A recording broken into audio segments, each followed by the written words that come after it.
Um, I'm sorry that this is virtual, but although because it's virtual, I'm sure some people are able to attend instead of having to come out here to school. We're lucky to have Jennifer Epstein here to share her story and talk about fentanyl and the dangers that it poses to our youth. Um, and then afterwards she'll do a presentation, 30-40 minutes or so, and then leave some time at the end for some question and answers. But I hope parents that you're enjoying, or not enjoying, I hope you're finding use in these parent education nights that we've had. We've only had 2 this year. I'm looking to have more and more next year.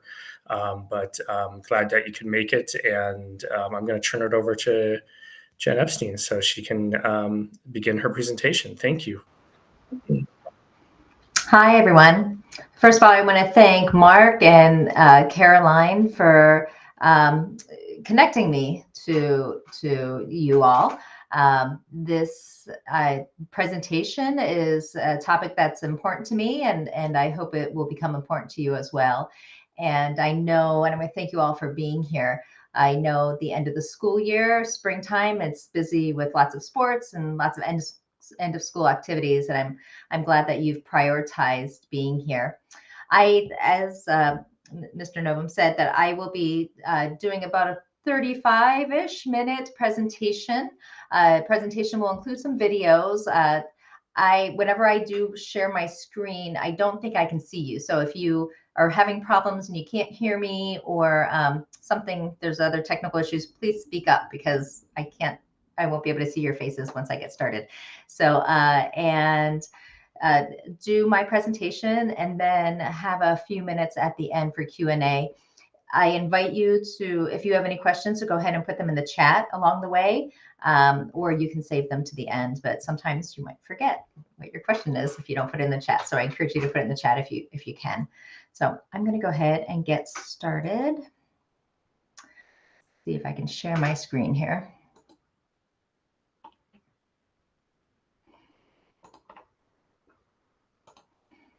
Okay, can you all see? I'm assuming yes, since I didn't hear anything. So yes, we can, Jen. Thank you. So my name is Jennifer Epstein, and I work for an organization called Song for Charlie. Song for Charlie was created about 3.5 years ago now. It's a nonprofit that was created by Ed and Mary Turnan after they lost their 22-year-old son to a fake pill. Charlie was a average college student getting ready for graduation. He was getting ready for an interview. He was having some back problems. A friend of his said that he was getting a pill via social media and asked Charlie if he wanted anything. And Charlie said yes. Charlie had back surgery, and he knew what the effects of Percocet. He thought he would grab a Percocet to help the back problems he was having. And it ended up not being Percocet at all. It was fentanyl. And so Ed and Mary realized that this is a very complex problem, that in 2020, May of 2020, whenever they lost Charlie, that nobody was talking about. And so they set up Song for Charlie with a mission of educating kids, warning kids directly about what is going on. And so Song for Charlie has been doing that for the last few years at a national level. And I'll talk a little bit more about the programs we have in a few minutes. I'm going to start off our presentation tonight with a short video that kind of describes what's going on at a high level. And then I'm going to go through some slides that give a little more detail about what was talked about in the video, and a couple of other short videos that describe a little bit more detail. So I'm going to go ahead and start with the video. If for some reason you can't hear, I suggest turning up your volume or just speaking up, and I'll see what I can do. But we tested it earlier, and hopefully it'll work for you.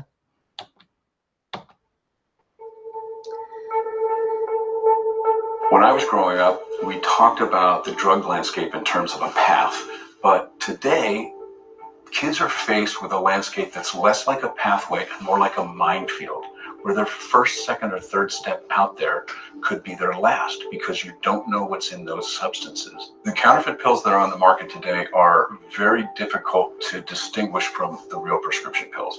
They're made in what's called a pill press, and the drug producers, illicit drug producers, get the dyes, the stamps, and they put them in these pill presses, and they stamp out pills that look like a real Xannibar or a real Percocet. The most commonly counterfeited pill is what's presented as an Oxy or a Percocet, and it's stamped with an M on one side and a 30 on the other. The U.S. Drug Enforcement Agency tells us that 60% of the counterfeit pills that are out there right now contain potentially lethal doses of fentanyl. And so many of the pills that people might think are real, they might think that that pill that they encounter on social media that somebody tries to sell them, or that they encounter, through a drug dealer who's trying to sell them something, or even just through a friend who's passing them something, that pill, more likely than not, is not what they think it is. It hasn't been prescribed by a doctor. It hasn't been dispensed by a pharmacy.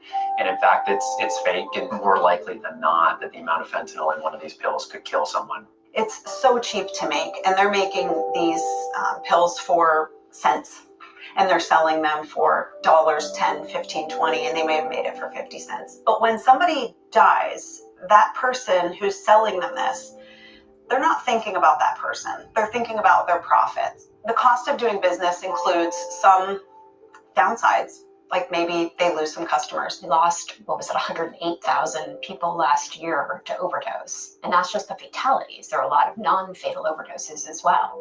Years ago, if someone was using heroin, it would probably be far into their use before they would be at the point where they could overdose. Now you can overdose with your first pill. It's just a different situation.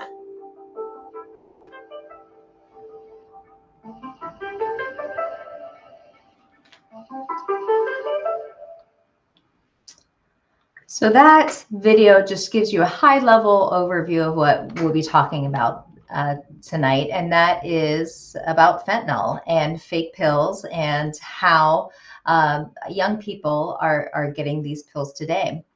And I want to start by sharing my family story. My husband and I have lived outside of Portland for nearly 30 years. We raised our two boys here they went through Beaverton school districts, and we have a tight-knit community. The boys have several families of cousins nearby, did family camping, family dinners, well connected in our community. Both of our boys, we thought, were on a very good path. Miles, he was born in 2020. He's now 24 years old and in grad school on a great path. Cal, he was born a year and a half later in 2022 and was also in a good path during his high school years. During his high school years, he successfully balanced work and school. He was very involved in theater at the school. He was lights and sound manager and was one of the stage managers and was always thought of as a leader in his school community. His high school teacher said that he was one of the rare kids who was able to cross all the friend groups. He was friends with the jocks. He was friends with the smart kids. He was friends with the quietest kid in the room. And he made it a point to make everybody feel welcome. He was a lifeguard and loved to teach 3 and 4 and 5-year-olds how to swim. We would often be stopped at the grocery store or get a knock on the door at Halloween time, and people were asking for Cal, Coach Cal, they called him. He loved photography, theater, like a lot of teens today. He liked to go to Dutch Brothers, get drinks, at Dutch Brothers with his friends, and spend a lot of time with his friends. Senior year was 2020.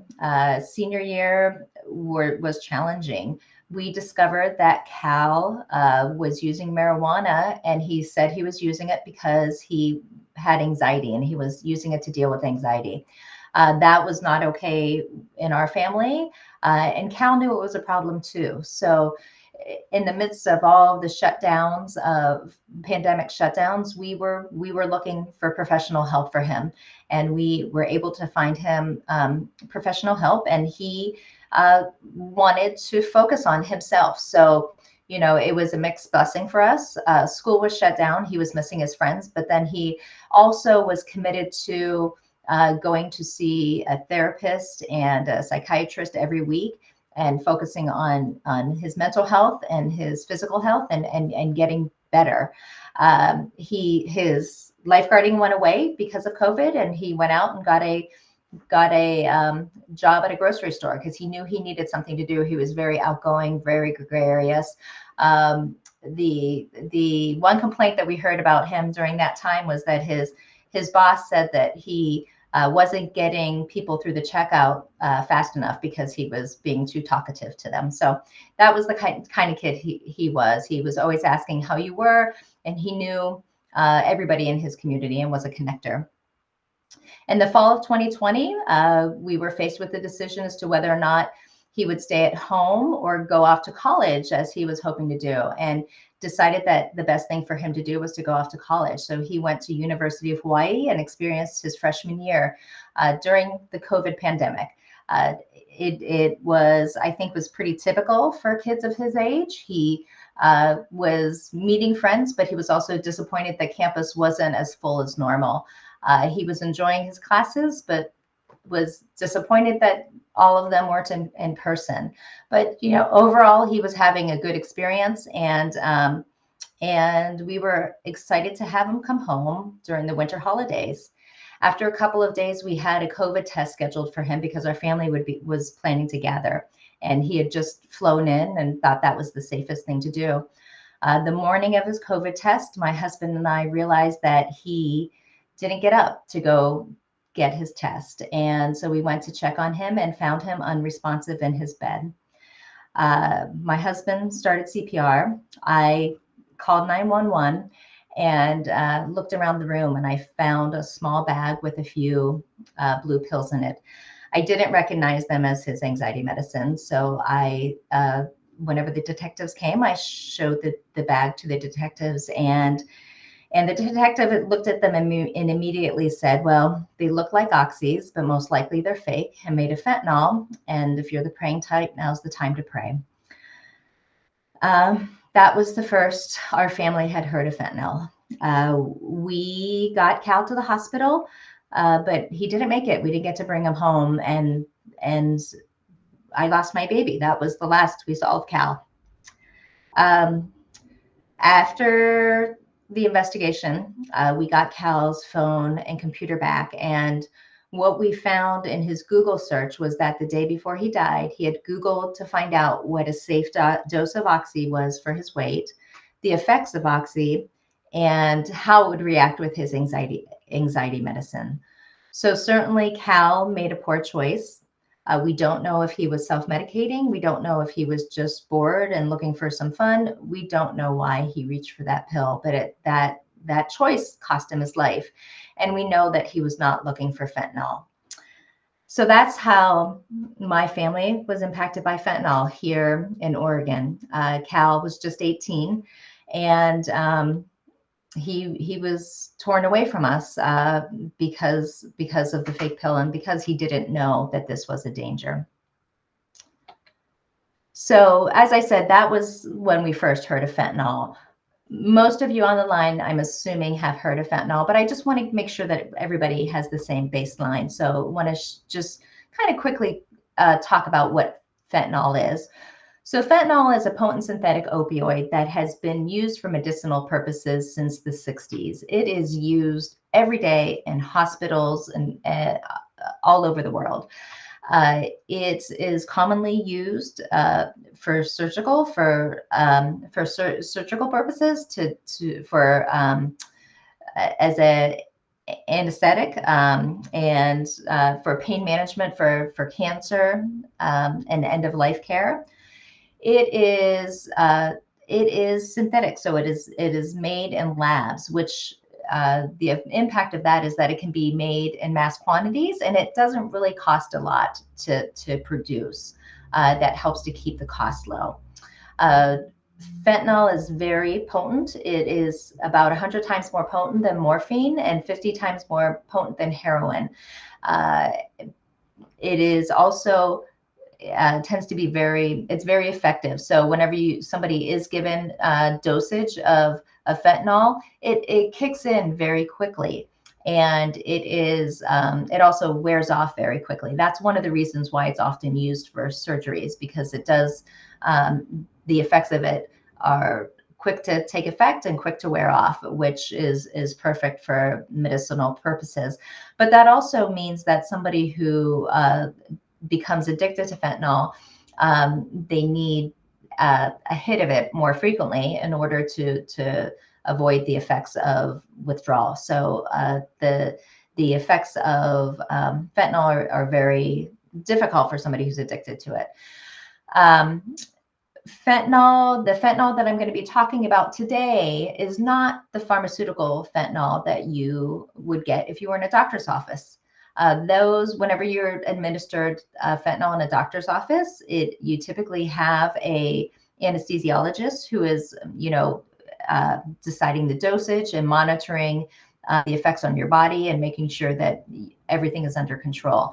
That generally is a very safe way to take fentanyl. The fentanyl that you hear about in the news and that I'll be talking about today is the illicit fentanyl that is being made in clandestine labs, usually in Mexico, but perhaps in other places as well, by cartels and other illicit drug makers. So a couple of the things that I think it's important for people to understand today is that there has been a dramatic shift in the drug supply, the illicit drug supply. For years, the main source of illicit drugs was plant-based sources. So opium or poppies that were grown and that had to be the fields had to be tended, harvested, and then processed to be able to create a drug, perhaps cocaine or heroin or something similar. Today, those types of drugs are becoming less and less common and being replaced by chemical-made drugs such as fentanyl.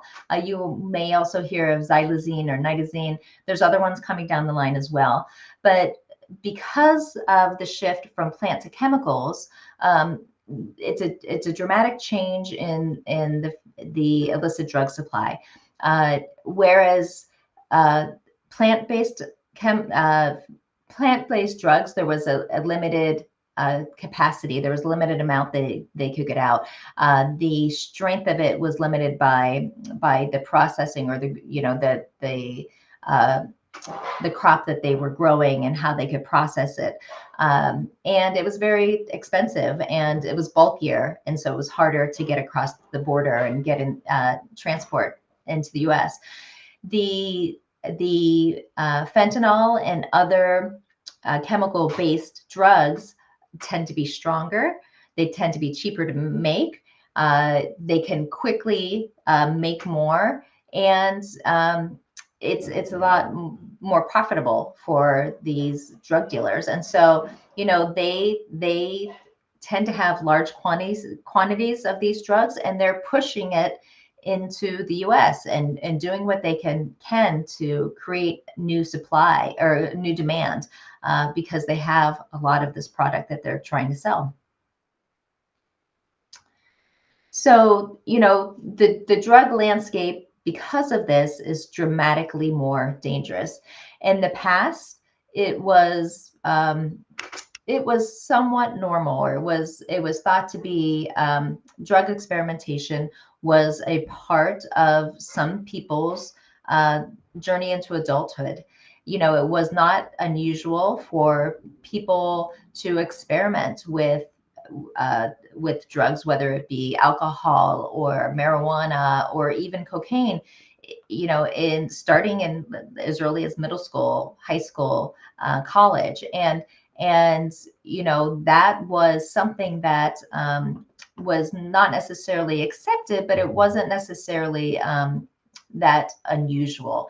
And, you know, as a part of that journey, there were opportunities to, there was a progression of this journey. Somebody might go from experimentation to becoming a regular user. And perhaps if that continued, they developed a dependence.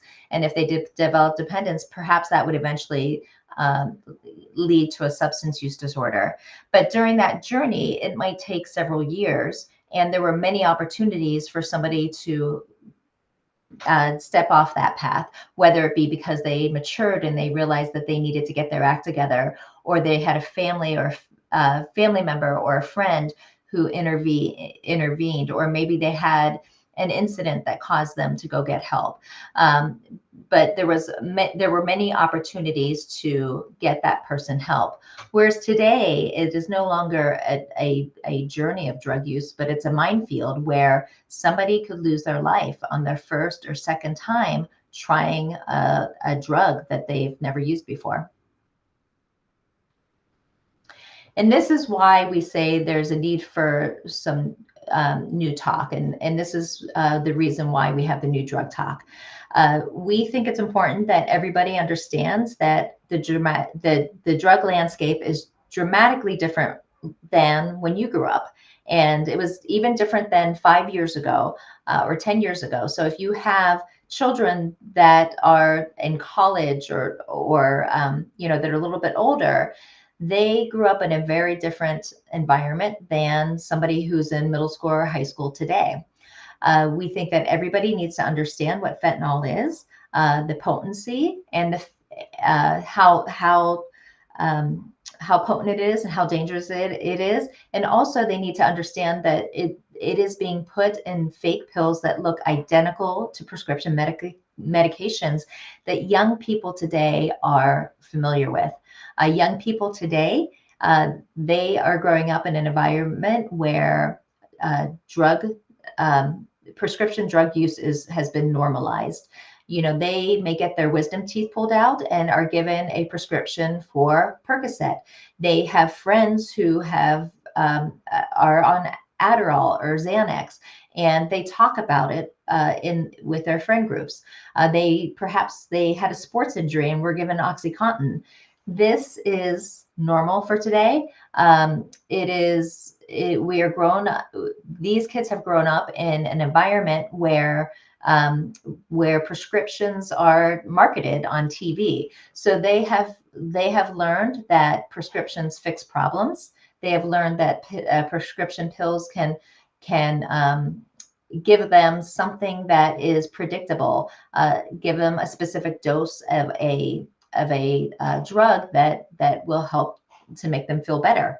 Unfortunately, the pills that they get on social media or from a friend are not real prescription pills, and they don't always know it.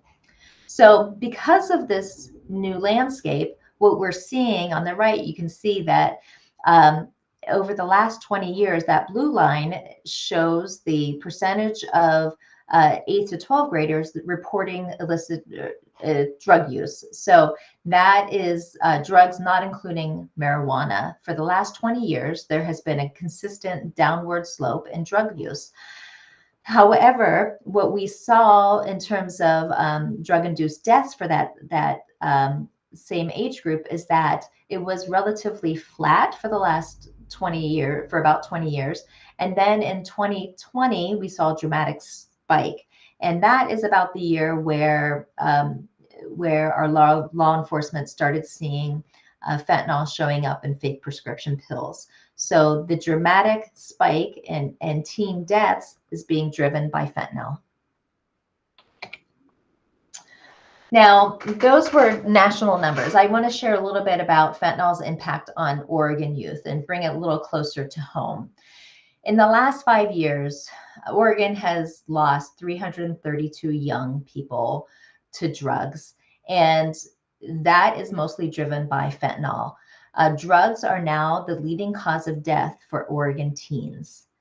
You know, when you think about it, we as parents worry about, you know, letting our kids drive, and certainly we should be careful about that, or we worry about school shootings, but really, Oregon teens today, it is drugs that we need to be worried about, and more specifically fentanyl. Oregon is now ranked the 5th worst per capita death rate for teens in the US. So, I want to say about 5 years ago, we were closer, much further down the list. I'm going to say we were in the 20s or even close to 30. But the death rates for Oregon teens has really gone up. Fentanyl has really hit the West Coast hard. I-5 is a corridor where these drugs are coming up from Mexico to Canada, or even coming from Canada down. And so I-5 corridor, the states of Oregon, Washington, and California have really been hit hard. Oregon teen drug deaths grew faster and involve fentanyl more than any other age group in Oregon. So we believe that is because young people are not aware of fentanyl, and they are more likely to be deceived into thinking a fake pill is a prescription pill instead of a pill that could contain fentanyl. I will leave it at that. And then we did a survey. The first 3 sets of numbers are all based on CDC numbers. This last little bit is based on a survey that Song for Charlie conducted this spring, and we just got our information back in April. And so in a recent survey that Song for Charlie conducted, 19% of Oregon teens reported that they have used prescription pills not prescribed to them. So 19%. The top reasons they say they've done that: to get high or have fun, just to experiment, they're curious, cope with stress, or to appear cool. When you look into younger adults, so the 18 to 24-year-olds, they also say they do it to self-medicate. So those are some of the reasons why young people have been experimenting with or with drugs in Oregon. Now, the next 2 pages are going to delve a little bit deeper into the survey results that from the survey we did this spring. And I really want to focus on the teens. So we asked teens broadly if they were aware of fentanyl, and 82% of the teens said that they were aware of fentanyl and consider it highly dangerous. So that's good. That's a high percentage. And in fact, we think that's higher than the numbers, the national numbers, than we saw a couple years ago. So we think that number is going up. But there's a couple areas that are still of concern to us. First of all, when we asked the teens if they were aware of fentanyl being used to make counterfeit pills, 67% said that they were aware, which means about 1/3 of our teenagers don't understand that they could get fentanyl in a counterfeit pill. That if a friend offered them a pill on the hallway or at a party, or if they reached out to get a pill on social media, that pill could contain fentanyl. Also, about 50%, I mean, the range varies, consider Adderall, Xanax, or Oxy as highly dangerous. So to us, that's a concern, because we would want that number to be higher. We would want young people to consider pills that they think are prescription pills. We want them to think that's dangerous, so that they're less likely to use it. So, we think that if young people understand that these pills potentially could be laced with fentanyl, that number will go up. And then when we ask them how knowledgeable they are about fentanyl, only 53% said they were knowledgeable about fentanyl. So, we think, we know that knowledge can be a protective factor. Prevention studies have shown that the more dangerous a drug is, the less likely it is that a young person will try that drug. Young people, they experiment with alcohol because they perceive that to be less dangerous, let's say, than heroin. they're not going to reach for heroin because they think that's highly dangerous. What they need to understand is that fentanyl is very dangerous, and the fact that fentanyl can be disguised as fake pills that they can easily get on social media through a friend. The other thing that we found out in our surveys, we talked to parents, teens, and adults and asked them if they had family conversations about the use of prescription drugs without a prescription. 73% of parents that we surveyed said that they had talked to their young people, their child, about prescription use of a prescription pill without a prescription. So that is good. I don't. That's not as high as people who had talks about illicit drugs and mental health. So hopefully we can get that number because we know that. Hopefully we can get that number up because we know that these talks can be a protective factor. The interesting thing is that while 73% of parents said they had these conversations, only 43% of teens said that they heard these conversations. We know that sometimes it's difficult to have conversations with teens. We know that sometimes they're distracted, or it is an awkward conversation, or perhaps we had a conversation 6 months ago and they have forgotten it. The fact that we have this gap between parents thinking they've talked to their kids and teens saying that they've had the conversation, that's a gap that we're trying to close. And so we believe that parents need to have ongoing, open conversations with the young people in their lives.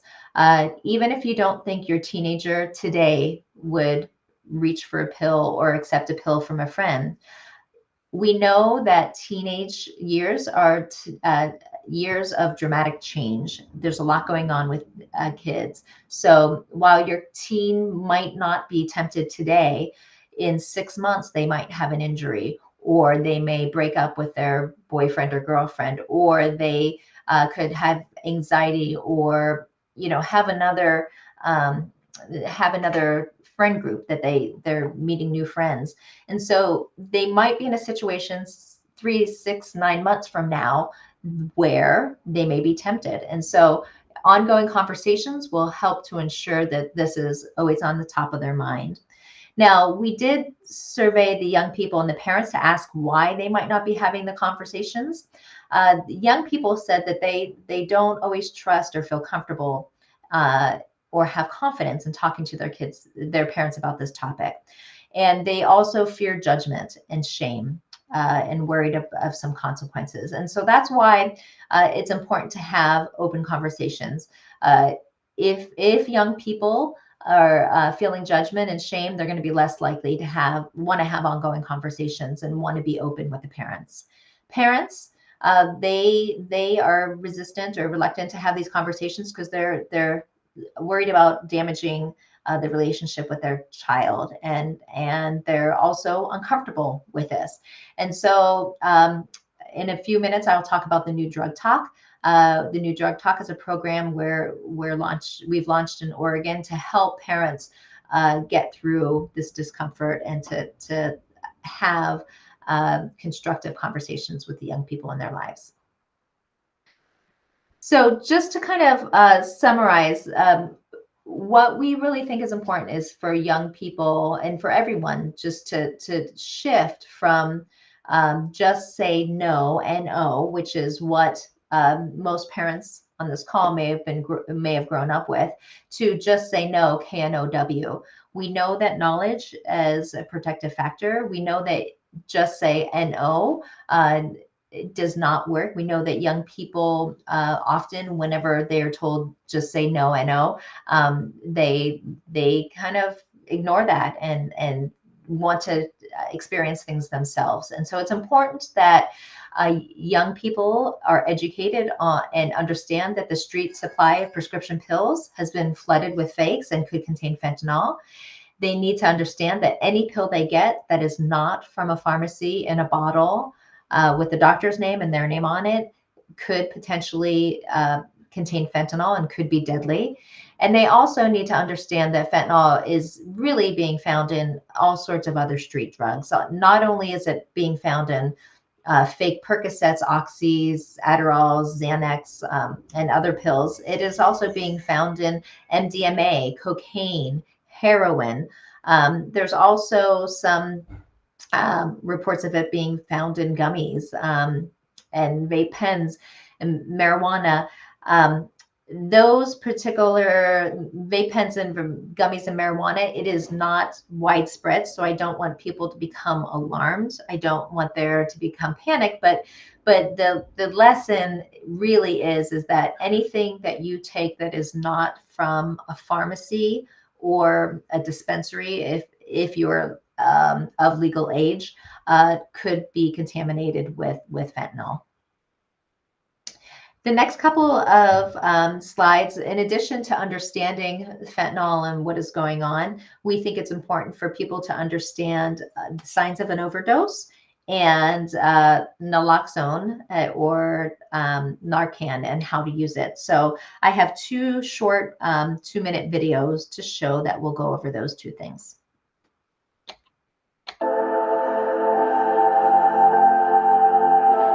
The big three signs of an opioid overdose, such as one from fentanyl, are slow to no breathing, unconsciousness, and pinpoint pupils. How you can check for those three? For slow to no breathing, you're going to place your hand on the person's chest to feel for the rise and fall of their breath. You can also place your hand under their nose or over their mouth and feel for their warm breath.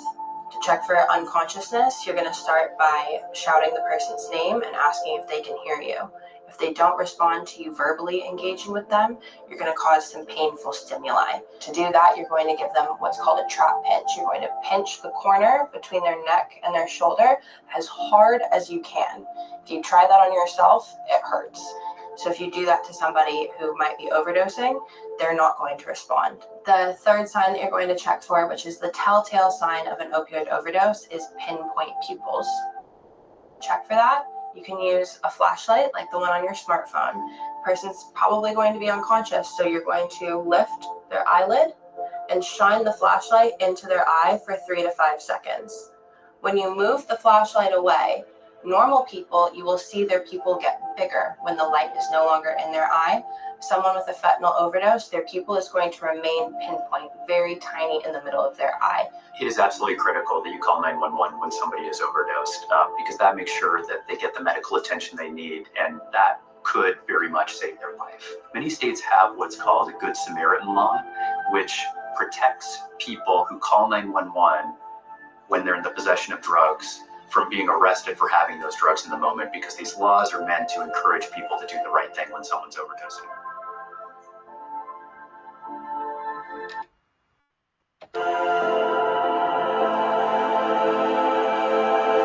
Narcan is an opioid blocker. It's going to go into the bloodstream and knock any opioid off of the receptor. And it's going to reverse that overdose so that that person has a chance at life. We're using the term Narcan, which is a brand name. The actual generic is naloxone, and there are many brands. The side effects of intranasal naloxone or Narcan, if somebody was not actually overdosing, the chance of having a serious health problem as a result are very small. This is what Narcan looks like. If you're ever in a situation where you're going to administer Narcan, you should have already called 911. To administer Narcan itself, all you have to do is take it out of the package. It looks like this. You're going to insert the plunger into the person's nose, either nostril, and then press the pink button down. After that, you're going to want to clock about 2 minutes. The person should respond to the Narcan within those 2 minutes. If they're unconscious and not breathing, you will literally see them go and begin breathing again. If that doesn't happen within the first 2 minutes, continue doing that every 2 minutes until the person responds. If they don't respond after 3 doses, you're going to want to start giving rescue breaths. One more thing to remember about Narcan is that anytime it's given, a person needs to go to the hospital. Opioids can last longer than Narcan. So the Narcan might reverse the overdose initially, and then the Narcan wears off, and guess what's still in your bloodstream? The opioid. You can find those receptors and they can re-OD. Narcan and naloxone in general is now approved over the counter. Everyone should be trained in how to recognize or respond to an overdose.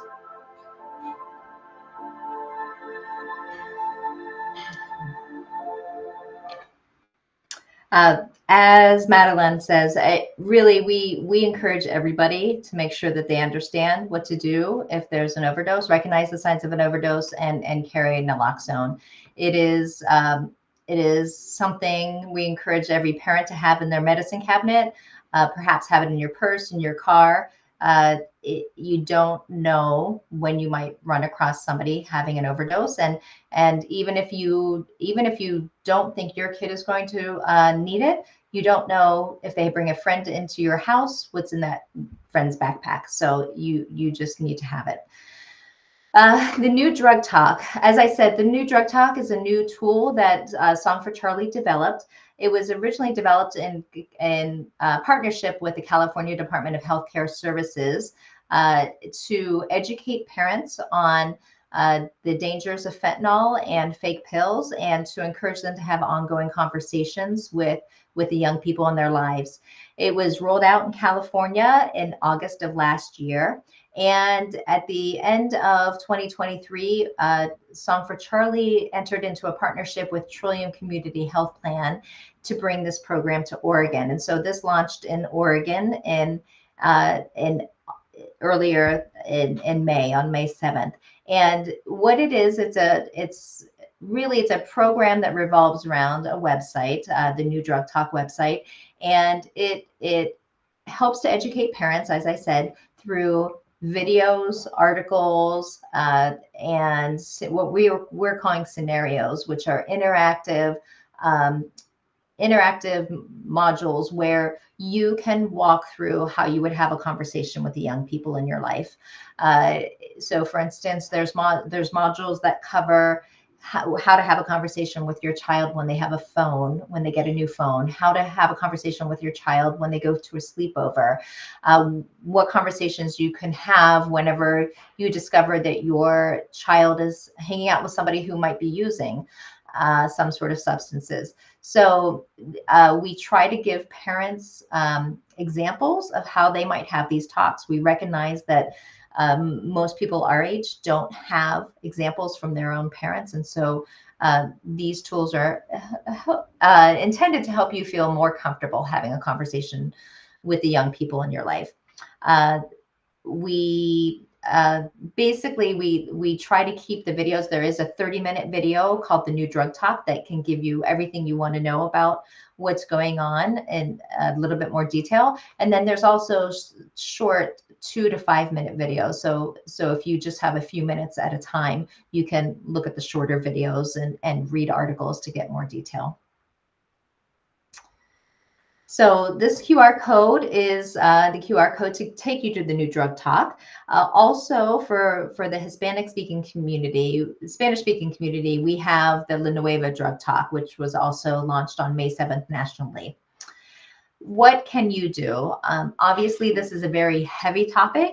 It's very disturbing, but we want people to know that there is hope. There are things that you can do to protect your family and to protect your community. And the first thing to do is to keep yourself educated about fentanyl and about the synthetic drugs that we're hearing about coming down the line. The more we know about it, the better we can educate the young people in our lives and make sure that they're protected. Know the signs of an overdose. As I said, carry naloxone. Both naloxone is very easy to learn how to use, and it's over the counter, so you can just go to your local pharmacy to get it. It is covered by many many insurance companies, so it's worth looking into. Talk to your family and friends about this. I think you can start these conversations when your child is in preschool and elementary school, not necessarily about fentanyl, but you can have general conversations about why Sissy might be getting a pill or a prescription and your other child is not. Or you can talk to the young person in your life about why you're taking a prescription and how that prescription is only for you.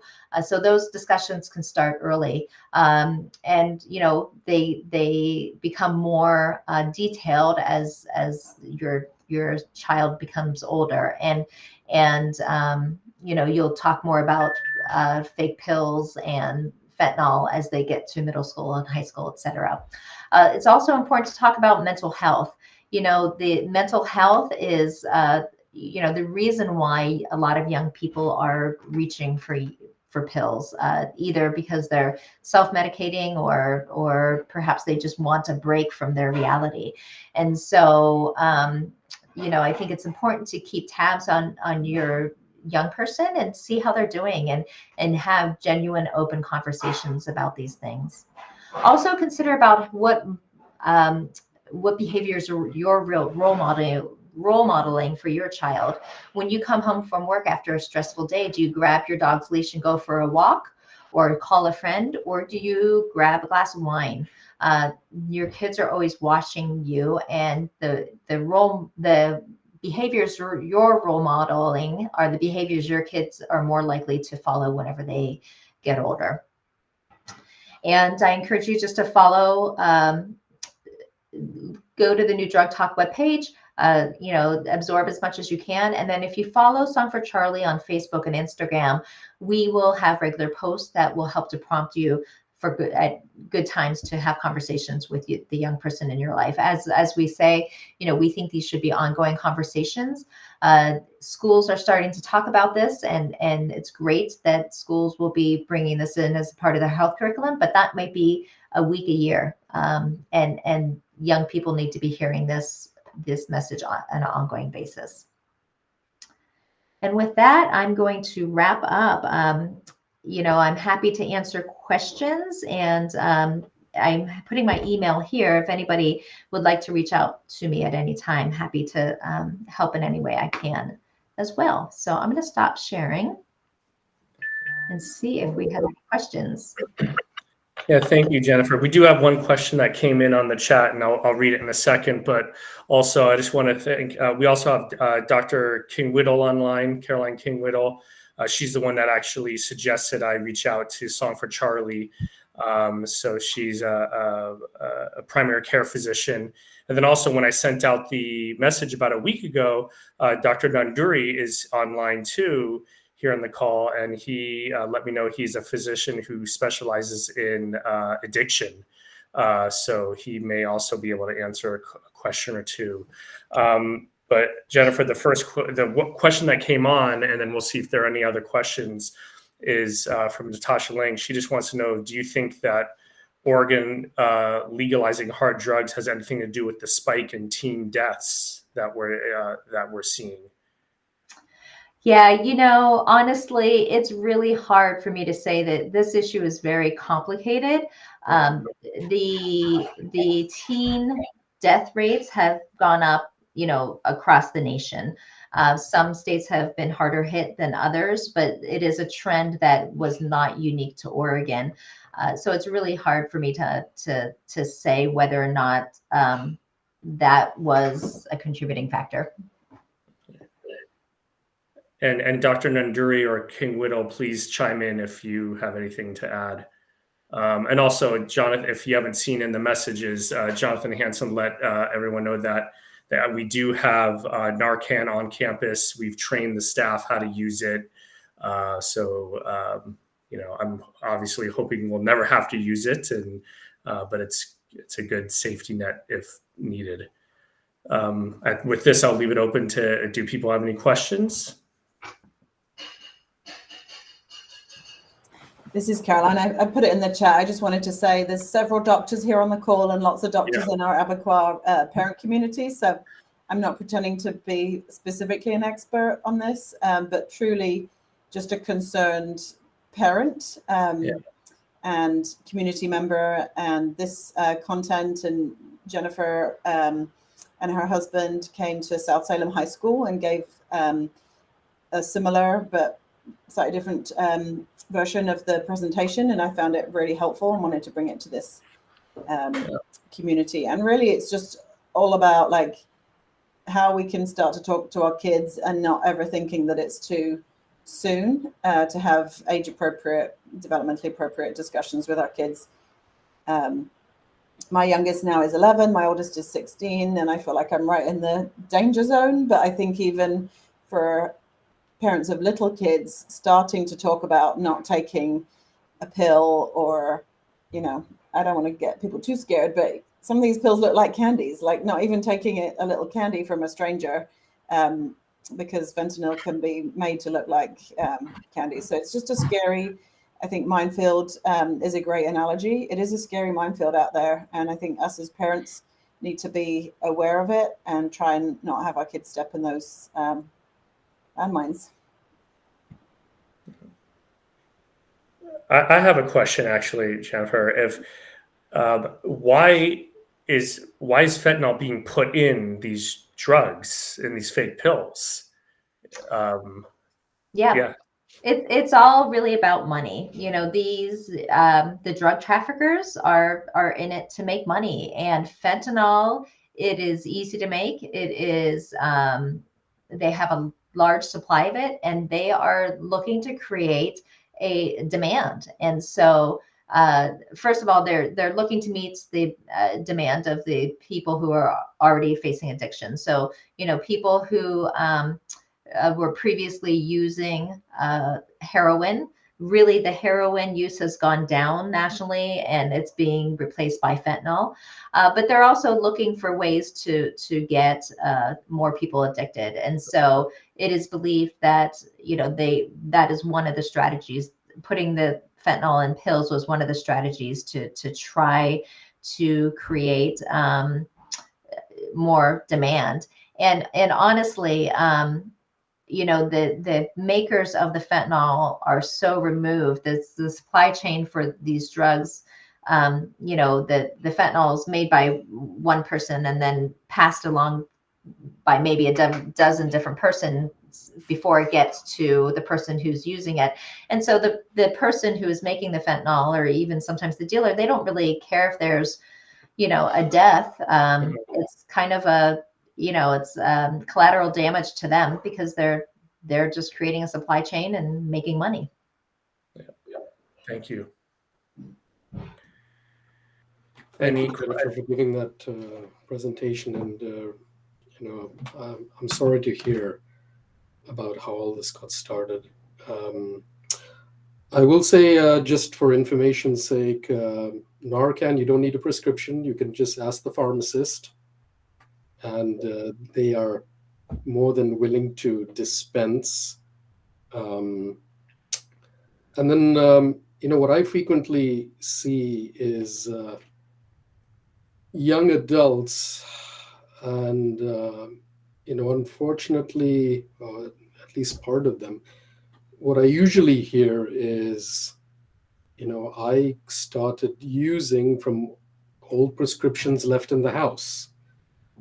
And so I'd just like to make that call out. If you do have old opiate prescriptions, there's a lot of take back programs, Walgreens, Walmart. A safe way to dispose of them would be to not throw them down the toilet, but mix them in soil and throw them in the garbage. So that's that's something that I would say as well. Narcan, again, you got to use multiple doses with fentanyl. So it's just to overcome the opiate. To have the opiate blockade. Absolutely call 911. Upon first use, and those pupils are fairly, they're fairly diagnostic. There's not a lot of things that will give you pinpoint pupils when it comes to prescriptions otherwise.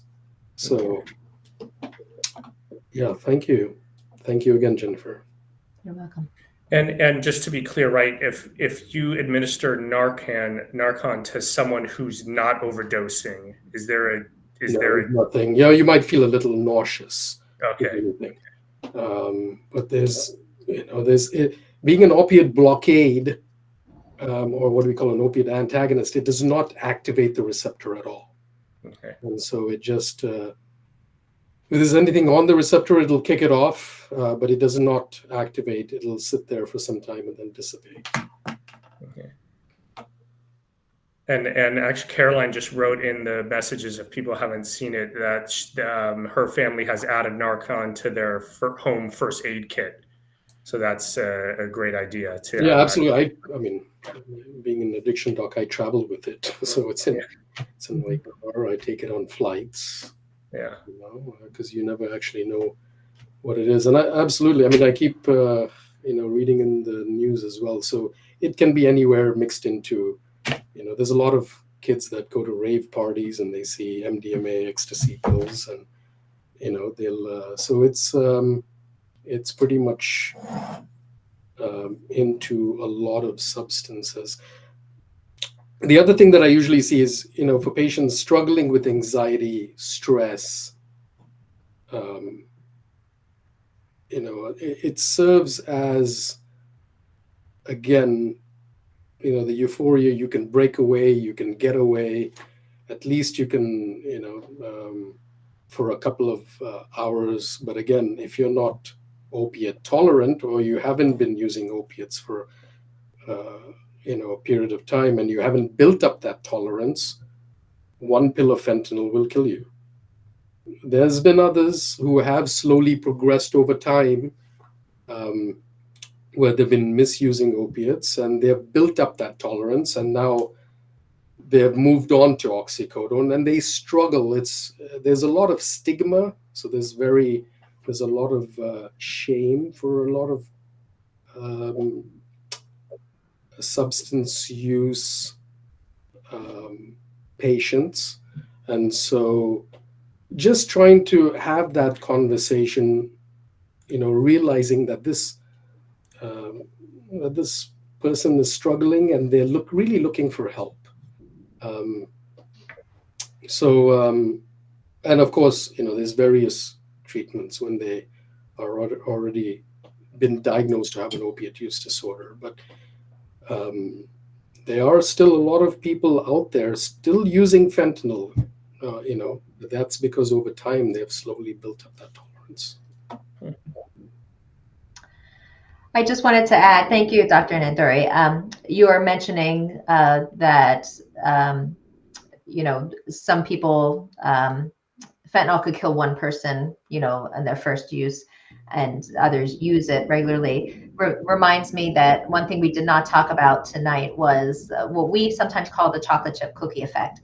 And one of the complexities with illegally manufactured fentanyl is that the dosage is not consistent. And so part of the problem is that the illegally made fentanyl is not made in a lab. It's not precise. It could be made, in somebody's basement, in a garage, just using some Home Depot buckets and literally some chemicals put in a bucket and stirred together. And then it is the powder is put into a pill press with some binding agents. And so you may have one pill in a batch that has enough fentanyl to kill 5 people, and you have another pill in the same batch that barely has enough fentanyl to have any effect on the person. Or you could split a pill in half, and half of the pill is enough to kill a person, and the other half doesn't. And so it is very unpredictable. That is, it's you don't know what you're going to get is the main message that young people need to understand. But if you watch our videos, you will learn about the chocolate chip cookie effect. You can learn about fentanyl test strips, where they might work somewhat, and how to talk to young people about fentanyl test strips. And really, because fentanyl test strips, they are a tool for somebody who is addicted, but they don't necessarily guarantee safety. They don't tell you, you could get a negative test with a fentanyl test strip and there could still be fentanyl in the pill, or we don't want young people to be told my pill's been tested, it's safe, because really to test a pill, you have to dissolve it in water, and young people need to understand that, so they're not fooled by somebody trying to convince them that they have a safe pill. So these are some things that you can learn in more detail through the New Drug Talk. Yeah, absolutely. I mean, like we barely use fentanyl for chronic pain management. It's very specialized in medicine. What I will also say is,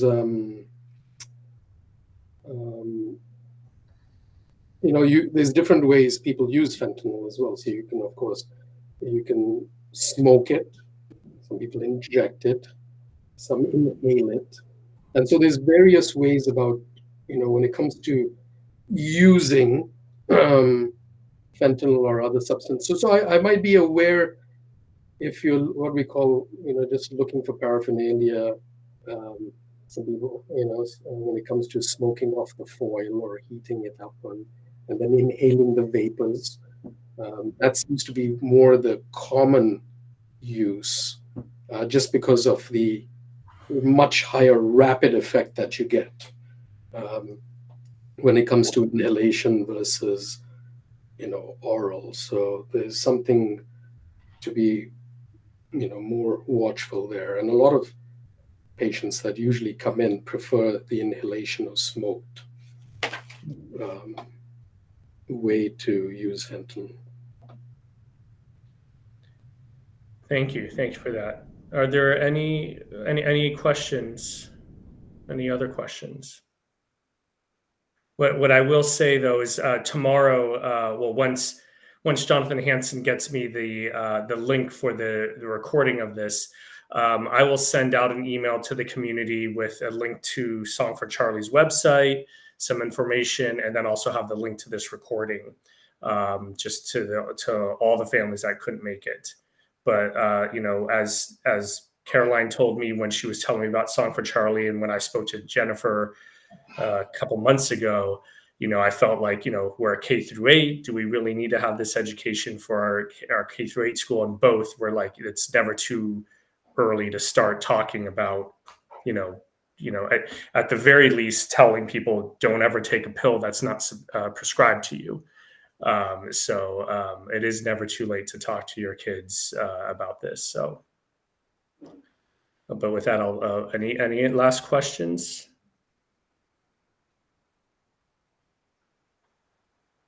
No. I just want to say thank you to Jennifer. She's obviously passionate about this, and obviously it wasn't a great reason that she got to learn about fentanyl, and she really is trying to inoculate the community to help not have such a tragedy occur. And she's brought this program. She got involved when it was just a California program, and this year she's brought it to Oregon.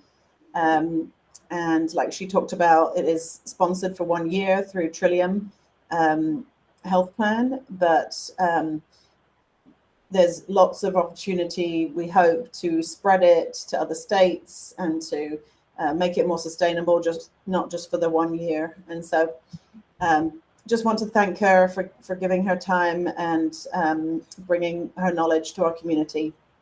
Thank you, Jennifer. You're welcome. Thank you for having me. Yeah, thank you. Okay, well, thank you, everyone. Have a great night. And I will send something out tomorrow with more information. Right. Thank you. Thank you. Thank you.